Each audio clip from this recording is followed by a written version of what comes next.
Okay, everybody, we're here in Dolphin Song by Lawrence and John. Getting really exciting. We're in chapter 4. This is the plan that Martine and the others have come up with. The plan they came up with was three-pronged. First, they would attempt to trigger an explosion in order to try to lure the men on the dhow to the island.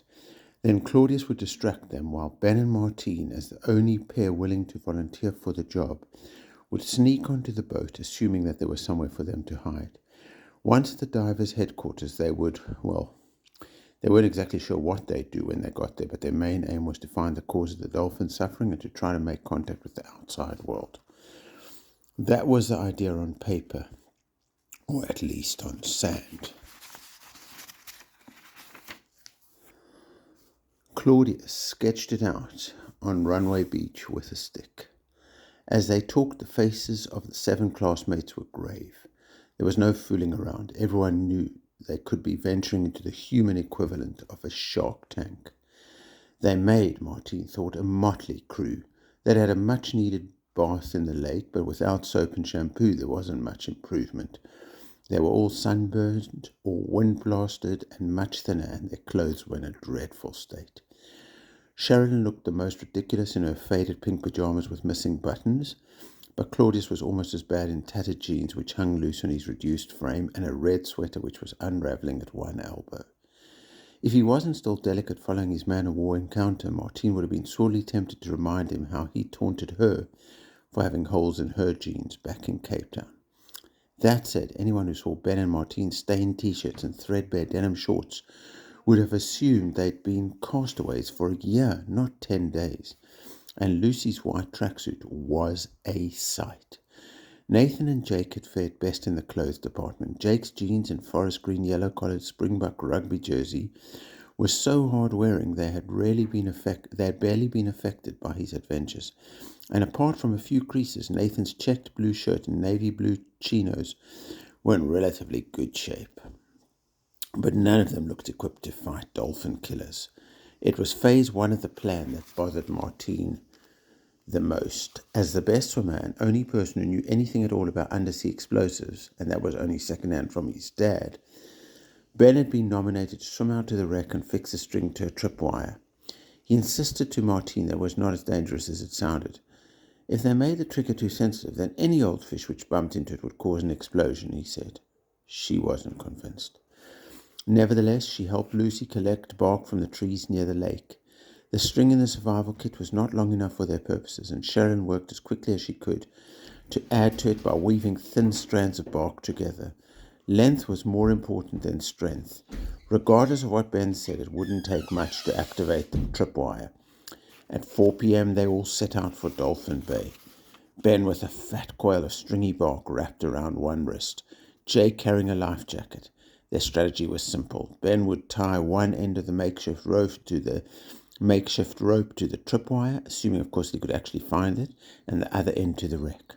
When the sun began to set, Jake would swim out to the wreck, collect the rope, carry it as far as the line would allow, and then trigger the explosion. He'd return to the shore as fast as he could, and hopefully he'd be concealed by the time the boatmen showed up. Then Claudius would go into action with phase 2. Martine wanted more than anyone to help the dolphins, but she was starting to think the plan was insane. These were not a couple of incompetent poachers they were up against. These were men with spear guns. The best possible outcome was that the Dow men would turn out to be heart of gold fishermen or employees of the cable company who once had heard Martine and her fellow survivor's story, would assist them in finding what was causing the dolphins to beach themselves and afterwards return them to their families. The worst case scenario was that they really were pirates or treasure hunters from the mainland who would not take kindly to having their plans disrupted. Who knew what would happen then? So lost was she in thought that it wasn't until Ben was calf deep in water and about to swim out to the wreck that she remembered what he was doing. She went tearing across the white sand, splashed up behind him and grabbed his arm. "Don't go, Ben," she said emotionally. "I couldn't bear it if anything happened to you." Ben looked at her in surprise. "I have to go." There was something very still about him, almost as though he'd been meditating. Martine shook her head. "No, you don't. It's madness. You could be blown up. We'll figure out some other way to help the dolphins." He returned her gaze steadily. "You know what you said to me the other night?" Martine was mortified. The guilt and shame of those excruciating hours came rushing back. She let go of his arm. "I'm so sorry, Ben. I didn't mean it. I promise. I was just being stupid."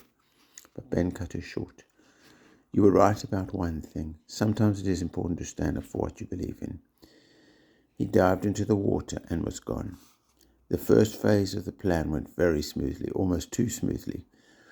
Although Martine covered her eyes and kept reliving the moment when the manta ray blew up and rained down on the sea like lava, Ben accomplished his mission in record time, and Lucy prodded her so she could see him balanced on the edge of the galleon, giving them the thumbs up.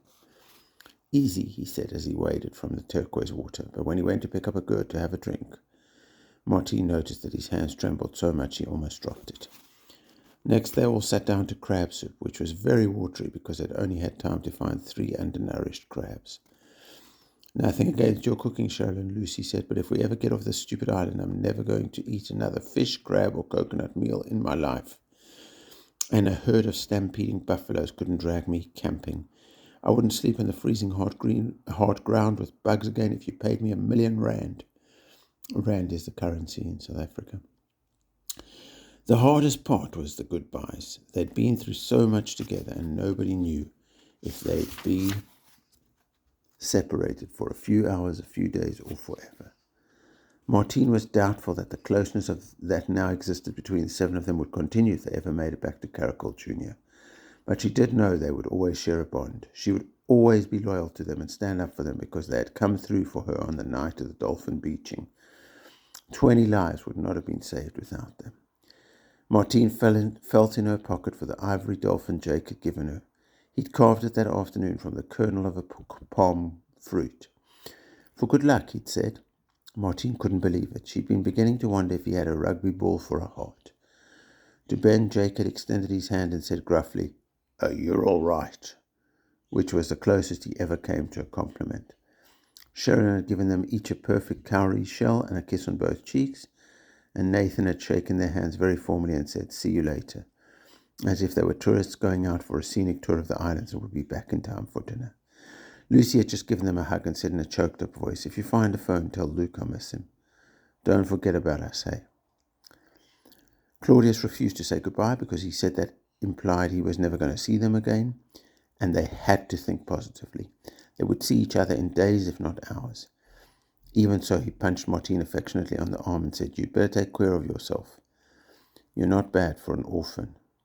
To which she retorted, "You're not bad for a boy who dresses like an orphan."